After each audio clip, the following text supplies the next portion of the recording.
এই সেই বুড়িগঙ্গা নদী। ব্রহ্মপুত্র আর শীতলক্ষার পানি এক স্রোতে মিশে বুড়িগঙ্গা নদী সৃষ্টি হয়েছিল। তবে বর্তমানে এটা ধলেশ্বরী শাখার বিশেষ। কথিত আছে গঙ্গা নদীর একটি ধারা প্রাচীনকালে ধলেশ্বরী হয়ে সোজা দক্ষিণে বঙ্গোপসাগরে মিশেছিল। পরে গঙ্গার সেই ধারাটির গতিপথ পরিবর্তন হলে গঙ্গার সাথে তার সংযোগ বিচ্ছিন্ন হয়ে পড়ে। তবে প্রাচীন গঙ্গা এই পথে প্রবাহিত হতো বলেই এমন নামকরণ। মূলত ধলেশ্বরী থেকে বুড়িগঙ্গা উৎপত্তি।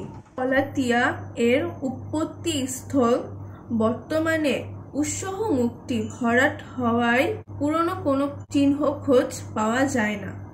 এই বুড়িগঙ্গার সৌন্দর্য বাড়ানোর কাজ করেছিলেন বাংলার সুবেদার মুকাররম খাঁ।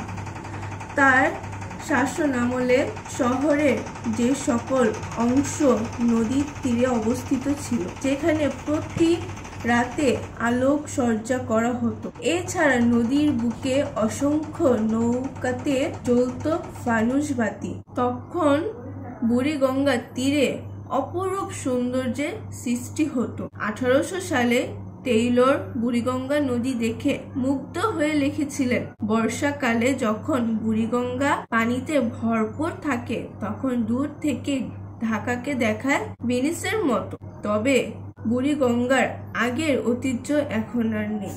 তাই কালের বিবর্তনের দখল হয়ে যাচ্ছে বুড়িগঙ্গার নদীর তীর।